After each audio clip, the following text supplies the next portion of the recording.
Thank you for visiting our channel. Please like, share and subscribe for more exciting food videos. Steak Frites, your guide to bistro perfection. In this video, we continue with tips and techniques that make this meal unforgettable, from preparation to presentation. While steak and frites are wonderful on their own, the right sauce or accompaniment pulls the dish together. Think of it as the final touch that elevates a good meal to a great one.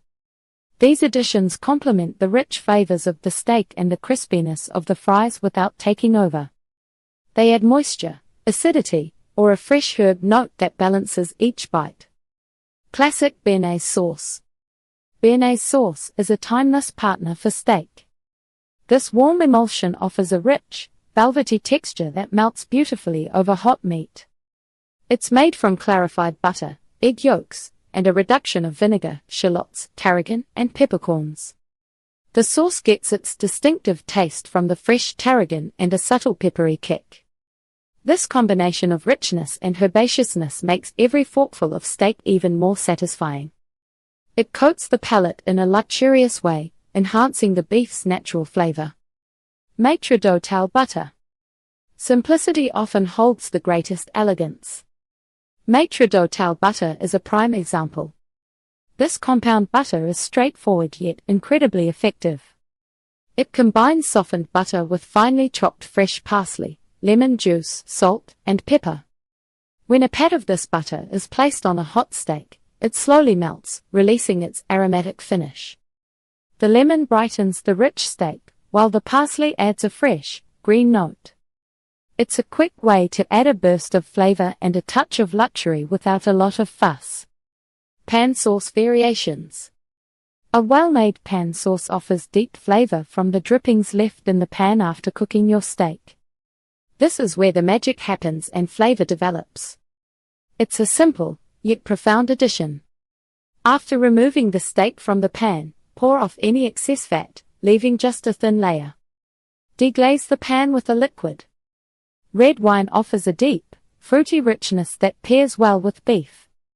Brandy provides a warm, slightly sweet aroma. Scrape up all the browned bits from the bottom of the pan as you simmer. These bits are full of flavor. Reduce the liquid slightly, then swirl in a knob of cold butter for a glossy finish and added richness.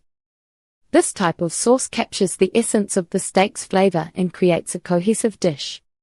It shows how simple steps can lead to delightful results in the kitchen. Mastering the steak cook, from pan to plate. Cooking steak can seem intimidating, but with the right methods, you can achieve restaurant-quality results at home. It's about understanding heat, timing, and patience.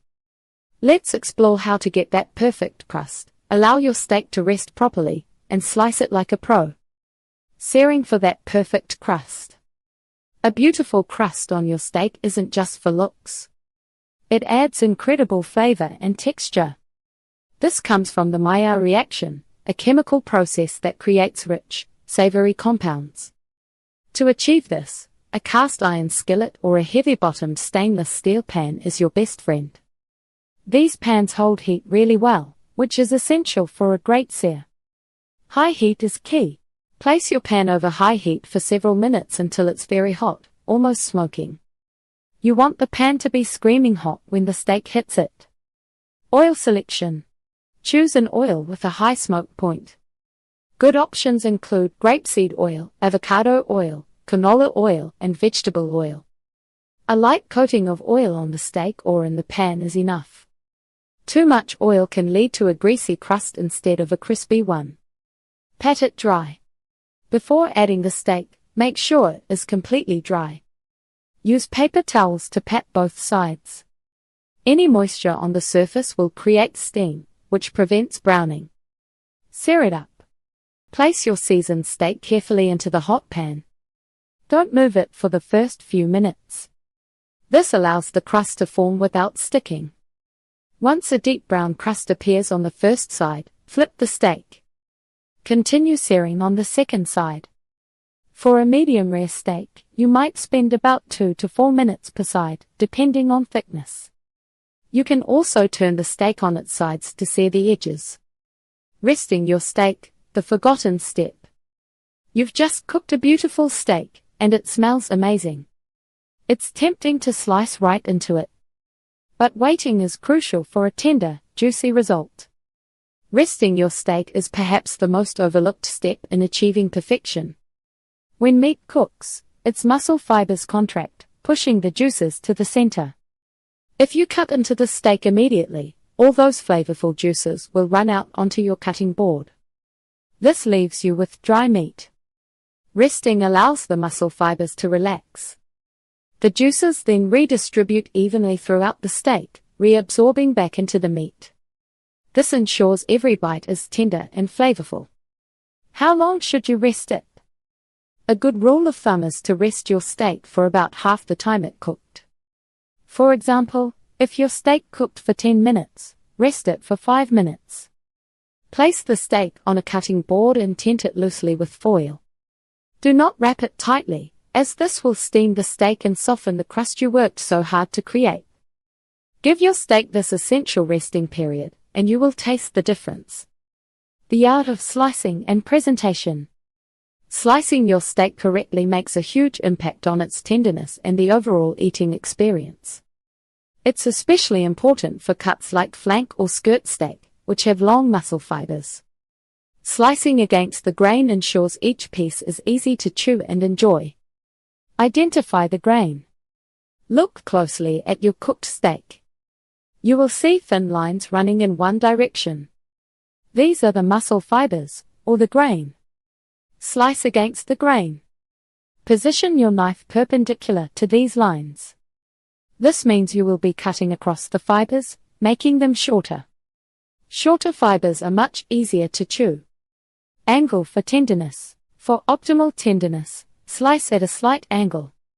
This increases the surface area of each slice, making it feel even more tender in your mouth. This technique is particularly important for tougher cuts. Uniform slices. Aim for even slices, about ½ inch thick, if possible. Consistent thickness ensures a uniform bite. Arrange the sliced steak artfully on your plate.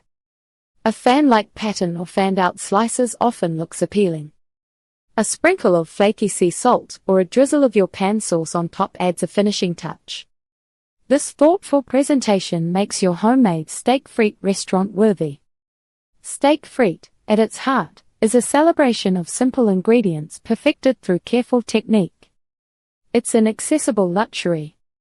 You have explored how to choose the right cuts of steak, master the double fry for crispy frite, and enhance your meal with classic sauces. Each element, from the perfectly seared crust to the art of slicing against the grain, contributes to a truly memorable meal. Now, bring this bistro magic into your own kitchen and enjoy the timeless appeal of this culinary classic. Thank you for watching. Please remember to like, share, and subscribe.